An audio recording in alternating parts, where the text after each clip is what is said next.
Especular que ha sido tal vez el alumno que más te ha llenado como profesora. Mira lo que te estoy diciendo. Acá Bueno, en el mira, Ecuador. depende. Yo he tenido a Iris, que lo he tenido muy cercano, casi de hijo.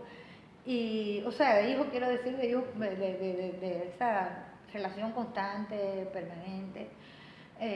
Pero he tenido muchos, o sea, en rigor, la actividad pedagógica que hicimos nosotros dentro del ITAE tuvo un carácter muy especial. Fue un instituto chiquito, donde la cercanía con los estudiantes siempre se trató de conservar un clima comunitario, o sea, de construir un común a partir del interés del crecimiento, en la formación de un criterio profesional en el mundo del arte, de un modo de pensar el arte de una manera seria, informada, con una acción que iba mucho más allá de la idea de que yo soy productor de obras de arte, que solamente mi responsabilidad se cerró ahí, sino exactamente tener capacidad de ser un actor en todos los sentidos de la palabra. Entonces, en ese caso, ya te digo, con Ilis me une que Ilis tiene preocupaciones filosóficas muy cercanas a las mías. Entonces, eso me ha unido siempre con Ilis, porque Ilis es como yo, que es obsesivo con ciertas informaciones. O sea, Ilis es muy culterano y yo de algún modo también, o sea, que exploramos hasta lo último el concepto tal, entonces nos bajamos Una cuestión por que el no crees que concepto le ha tal. jugado en contra, inclusive, para efectos de poder posicionar su trabajo. Yo no sé, eso yo no lo podría decir, ¿para qué te voy a decir? Ilis también tiene su personalidad. O sea, yo creo que para efectos de posicionar su trabajo tiene que ver con uno mismo más que con También. otros.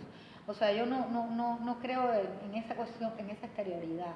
Yo creo que Tiene una aversión al autobombo que yo creo que Ilis es una persona que ha ido creciendo en diferentes actitudes subjetivas, que él ha declarado muy fácilmente. O sea, él pasó de un individuo hipercrítico con su propia producción, cosa que a mí me pasa con la mía. Yo constantemente me autoboicoteo también, o sea, digo, esto no está suficientemente perfecto, esto no está así, ¿no?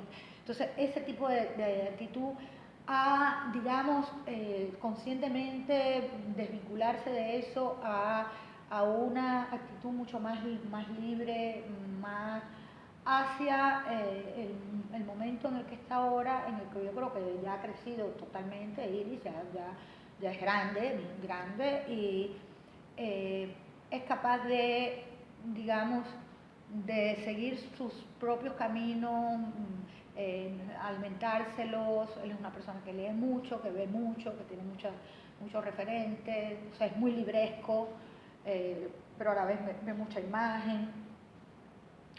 Y entonces siempre nos mantenemos en un ditirambo, porque probablemente la relación que tienes tú con Ilis como curador de todas estas últimas experiencias que él ha tenido es diferente a la que tiene conmigo. La relación que tiene Ilis conmigo es una relación de colega filial, o sea, de un tipo de colega, pero que atraviesa por el medio una relación filial. Nos fajamos mucho, tenemos contiendas horripilantes, pero dentro de esa filialidad que siempre nos mantiene cercanos, ¿no? Yo siento que Ilis constantemente quiere que yo le vea sus trabajos y que le hable sobre ellos. Yo me niego, a veces se pone bravo y volvemos a ese mismo ditirambo. Y nos une mucho una cosa que probablemente no sea la que te une a ti con Ilis, que has trabajado los trabajos más propiamente artísticos. A mí me une con Ilis la brigada de dibujantes. Hemos sacado un libro que es muy lindo, que ya justo ojalá que lo tengas, ya está por salir, ya está en proceso de machote. Y sacamos otro, o sea, ahí ya tenemos dos publicaciones de la Brigada de Dibujantes, una que está en el contexto de otro libro que se va a pensar en arte, que ya se publicó, y que desgraciadamente tampoco se publicó con las características, digamos, físicas que debería haber tenido, porque fue la experiencia más alucinante de la Brigada de Dibujantes, o sea, una experiencia bien alucinante. Y otra que es este libro que va a salir exclusivamente de la Brigada de Dibujantes, ya con todos los requerimientos visuales que requiere ese tipo de libro, donde va a salir un ensayo muy grueso mío porque vi los dibujos y me parecieron que el diagrama de los dibujos era, no te diré superior, no, sino determinante. Determinante en la organización de cualquier otro trabajo que me mostró. No, esa labor es muy... Y creo que no los apreciaba del modo como yo insistía en que los apreciaba. Bueno, justo. Mira, es que entre tú y yo evidentemente hay unas comunicaciones intelectuales que son más allá de porque es lo mismo que yo le digo todos los días, pero a mí no me hace caso ya. O sea, ya ese no me hace caso. Yo también le digo, yo siempre le hablo del scherzo caprichoso de un gran músico cubano al cual él siempre decía que el scherzo caprichoso era su obra y después resultaron que fueron las contradanzas, aquellas que nunca él le paró bola, las que lo hicieron. ¿Cuáles contradanzas? Estoy hablando que... No, dímelo, no importa. Pequeña introducción. Yo le hablo ahí. ¿De qué le hablaba? ¿De qué cubano? De un músico cubano muy famoso, el autor de las contradanzas. Ahora se me ha ido el nombre. ¿Pero por qué hablas de las contradanzas? Porque este músico era un músico culto, súper, y él le daba el valor a su obra, que era la que seguía los patrones de la gran música. Pero tenía una cantidad de músicas alrededor que en definitiva fueron... ¿Y las contradanzas de dónde provienen? Sino de la plebeyización del country dance, de las danzas oligarcas, digamos, patricias. Bueno. Efectivamente. Ahí no está el origen del danzón. Ahí en la contradanza está el origen del danzón. O sea, la previa a las contradanzas... Y no me vas a decir que en el origen del danzón está finalmente, ya que eres cubana, en el son. Bueno, el son y el danzón creo que tienen... Yo no soy musicóloga, tengo un acercamiento muy grande a la musicología porque fui, como se dice en castellano, mujer de músico. Pero el tema es que el son es un complejo al cual el danzón no pertenece. Porque el son se llama son por la clave del son, mientras que el danzón se llama danzón por una danza grande. Y por una coreografía por particular. Por una coreografía, por una... ¿Y qué, por ejemplo, ahí qué relación veías tú entonces entre la contradanza y el dibujo de Illich? Que yo siempre le estoy diciendo a Illich, esto yo no sé si a él le gusta que lo diga, entonces yo no quiero tampoco buscar problemas con Illich porque siempre vivimos peleando, ¿no? Entonces yo siempre le digo, Illich, hay que potenciar una cantidad de significaciones en tu obra, esos núcleos de obras que tienes así, digamos, como con tareas diferentes o misiones diferentes. Y él me dice, no, porque yo quiero esta más. Que no digo que no tenga tremendo valor, o sea, no podría decirlo. Y además, yo he participado a veces muy directamente en el diálogo con esas obras. Pero esta otra producción de Illich, yo estoy muy cercana a la Brigada Dibujante, porque he sido miembro de ella, soy quien les ha escrito, son quien ha estado constantemente cercana. Y en tu caso, en el trabajo con Illich, por ejemplo, ¿es distinto la apreciación que tiene sobre su editorialidad? Te diría que sí, porque Illich es un generador de idea prolífico, y en cierto modo mi relación con él está más dada por una tarea de selección, de darle una pauta, de decir, ¿sabes qué? Sigue explorando esto que lo veo interesante, sigue explorándolo de acá, dejemos esto de lado para esta muestra, pero claro, inclusive bajo la conciencia de que eso va a poder resurgir más tarde en otro contexto. O sea, es una tarea más curatorial. Más editorial. Más curatorial, más curatorial. Más curatorial, te dijera que sería el ángulo. Porque es un tipo prolífico y tiene la cantidad de ideas en potencia para poderlas hacer obra, llevarlas a hacer series completas, extensas y tal, es gigantesca. Entonces él tiene más un problema de por cuál me voy, ¿no? Y está buscando pautas. Es muy estudioso. ¿Y en qué consistía la brigada? Mira, la brigada tuvo dos fases.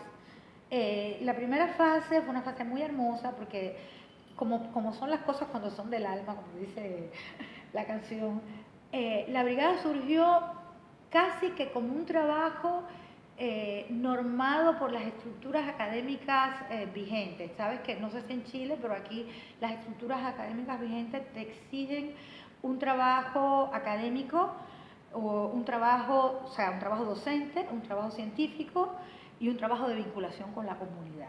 En ese sentido, Entonces, es un subproducto de las políticas del régimen. Entonces, que hablábamos que en Chile se bueno, había en rigor fue un subproducto, pero no tanto, porque el tema es que en el laboratorio de dibujo expandido y sobre todo a partir de una serie de relaciones con artistas importantes de la región, por ejemplo con Raymond Chávez, había siempre ese interés por parte de Illich de convertir la clase de dibujo expandido en un laboratorio que saliera de la idea de que el dibujo expandido puede generarse en el laboratorio del arte. Y salir un poco a aprovechar, en el caso del proyecto pedagógico, del ITAE, que fue donde surgió la Brigada de Dibujantes, el ITAE tuvo un proyecto pedagógico muy particular, porque le dio un peso muy grande a las disciplinas, pero en el caso de un acercamiento a las disciplinas artísticas, pero de manera reflexiva. O sea, volver críticamente al punto de partida, como diría Brian Holmes. Entonces, esa vuelta crítica al punto de partida quiere decir, y es una cosa que yo teoricé mucho en este primer ensayo sobre la brigada, quiere decir que no existe ninguna posibilidad en el mundo, en el espacio ampliado del arte, no existe ninguna posibilidad de otorgarle paradójicamente una dimensión ideológica a las formas de expresión. ¿Por qué razón? Supuestamente cuando uno está estudiando los medios artísticos que tienen una historia en nuestra formación marxista, vinculada a funciones culturales particulares, vinculadas a modos de producción particulares, siempre supuestamente cada medio carga con esa historia, y esa historia que ha sido una historia clasista, elitaria, llena de procesos productivos que los distancian de la vida y todo este tipo de cosas oculares, siempre supuestamente cada medio carga con esa historia, y esa historia que ha sido una historia clasista, elitaria, llena de procesos productivos que los distancian de la vida y todo este tipo de cosas que sabemos cuando...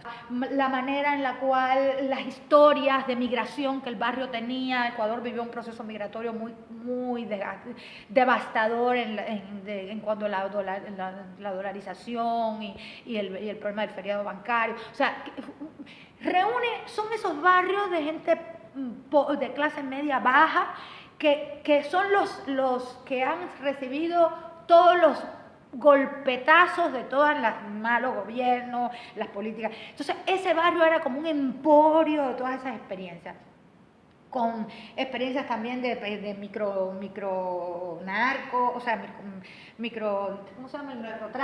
Microtráfico, homeless que vivían en espacios abandonados. O sea, como para Mata Clara, como para Gordon, había muchísimos espacios.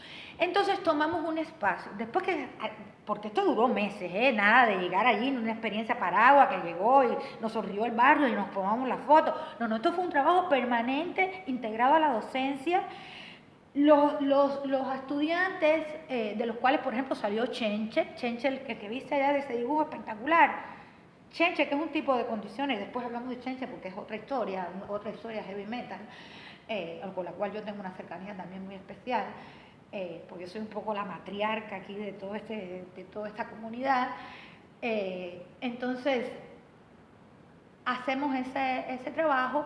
Y cuando ya llegó el momento en el cual teníamos que trasladarlo, porque la brigada trabajaba con todo este sentido de un nomadismo, con la tradición de la deriva situacionista, leyéndose profundamente el libro de Francesco Careri, o sea, la cuestión de la transurbancia, o sea, manejando la categoría de transurbancia, de los mapas de las derivas, toda esa tradición situacionista actualizada en la arquitectura, todo este acervo, bien estudiado, si te cuento todo, esto era una experiencia súper hablada, discursada, conferenciada, de buscar referentes. Es más, te entras a la bitácora, si ahora mismo coges en internet, te doy el enlace y te entras a la bitácora, vas a disfrutar los textos anónimos. Claro, la mayoría están escritos evidentemente pero todo con una producción de escritura, experiencia. De hecho, han salido obras lindísimas ahí, como de otras gentes de la brigada, que son muy lindas. Algunas no han salido todavía al aire, estamos trabajando ahí para que salgan, porque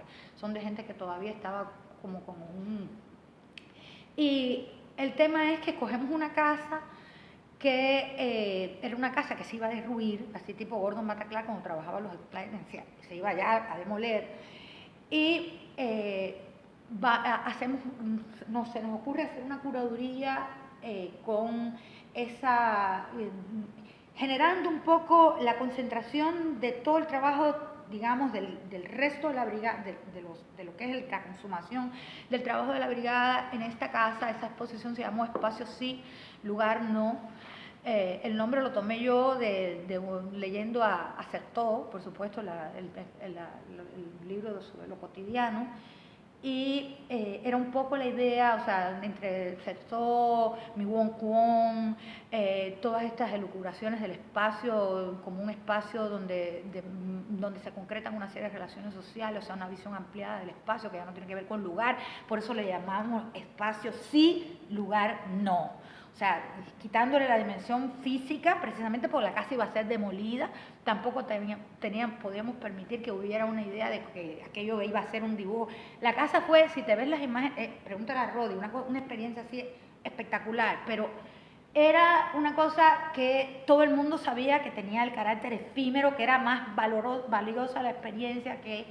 Y entonces la gente empezó a dibujar junto con los dibujantes, empezaron a hacer bingo, actividad, toda una serie. Fue un lugar, digamos, espectacular de experiencias, de afectos, de construcción de lo común, incluso había en la casa donde estábamos trabajando, había un homeless que tenía allí su hábitat, y él se integró, bueno, con todas esas características de la brigada, ya eso está cerrado en una publicación. Pero cuando se cierra esa etapa, que se cierra con el ITAE,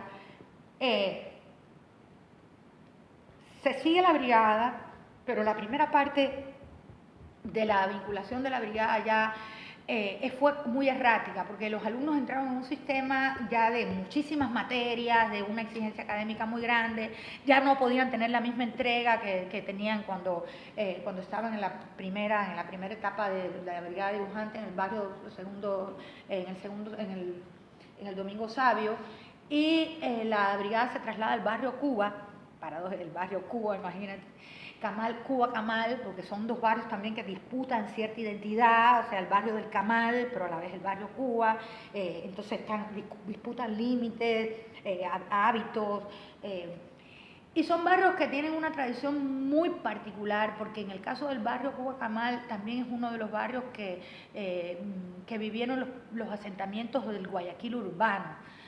O sea, también a partir de eso hicimos hubo muchas experiencias paralelas. Se hizo en el ITAE también el proyecto Parque, que todavía está en la página que puedes ver en internet, donde también se hicieron unos proyectos de dibujo bellísimos que generaban esa idea de que, bueno, el sur de Guayaquil fue esta expropiación, bueno, no sé si se llamaba expropiación, tú sabrás más que yo de eso, a las haciendas estas que existían en los barrios del sur, con el astillero, que se expropiaron esas haciendas, 4 haciendas que se expropiaron de la municipalidad. Ahí se concentraron los primeros barrios obreros de Guayaquil, con una tradición obrera, digamos, muy acendrada en la ciudad. Estaba el espacio del astillero, o sea, el espacio portuario, la ciudad portuaria, obviamente, de Guayaquil es una ciudad portuaria, con una serie de actividades económicas, un barrio siempre con un lugar muy importante dentro del tejido social en la ciudad, pero siempre, digamos, venido a menos desde el punto de vista de las políticas de regeneración, de consideración. De hecho, en el sur, que es el Centenario, que fueron las primeras casas, digamos, de los asentamientos, pudiéramos decir, oligárquicos de la ciudad, que son casas hermosísimas, arquitectónicamente divinas, todo eso esa gente se trasladó, primero a Urdesa, ¿no? ¿Tus padres llegaron a vivir en el Centenario o no? No, nunca. Y luego acá a San Borondón, ¿no? Que fueron las migraciones estas de la ciudad a partir de los desarrollos económicos. Y nos vamos para el barrio Cuba, Camal, y ahí empieza otra historia de la brigada. Ahí se unen a la brigada, se van saliendo poco a poco los estudiantes, queda solamente una estudiante, que es una chica que hace activismo feminista, que es interesante también, que se llama Diana Gardenera. Y se unen 3 artistas muy importantes que Rodi tiene aquí. Bueno, se une Velarde, que es el de los autorretratos que tú ves ahí, que es uno de los artistas fundamentales. Se une Marcos Restrepo, que es otro artista del grupo mismo de Velarde, de la generación de Velarde. Y se unen, bueno, Restrepo, Velarde e Illich, que son los artistas que van a trabajar. Entonces cambia el sentido de la brigada, incluso conceptual, porque ya no son un grupo de estudiantes haciendo el trabajo de la comunidad. Ya son 3 artistas con unas personalidades súper fuertes, como artistas individuales, con su proceso de individuación muy duro, que se incorporan al proyecto. Entonces ya la brigada cambia de sentido, ya la conceptualización es diferente. Ya el problema es cómo esos artistas de un, digamos, depuradísimo estilo individual, con una carrera como artistas de firma reconocible, así como tú ves ahí, cómo se pueden adaptar a un trabajo donde el yo del artista puede bajar las mayúsculas y encontrar un espacio de colaboración, de generar a partir de otros contenidos. ¿Cómo se generan esos mecanismos creativos? Esa es la segunda parte de la brigada, ese es este libro el que se está haciendo. Entonces yo sigo la experiencia igual y hago el texto, el ensayo sobre esta experiencia, y va a salir este libro donde ya tiene todo, y se ha logrado un trabajo con la comunidad. Y ahora la tercera fase de la brigada va a ser la devolución del libro de la brigada con todas las experiencias a la comunidad. Entonces, este trabajo ha sido un trabajo muy importante, y ellos tienen una labor fundamental en ese trabajo, y se mantiene como un trabajo siempre menor, o sea, un trabajo como que ahí está, pero se ha producido, no solamente Iris, ahí se ha producido un acervo de dibujo, lo que sí es un dibujo de otro carácter, que incluso ni curatorialmente sería legítimo atenderlo con los mismos parámetros del dibujo de artista. O sea, que necesita, de hecho, bueno, yo ahí hice una larga especulación, ¿no? O sea, informada, ¿no? Pero teórica en torno a cómo tratar con estas producciones, a cómo generar este tipo de trabajo, y ese es el trabajo, eso está recién, ahora vamos por la tercera parte.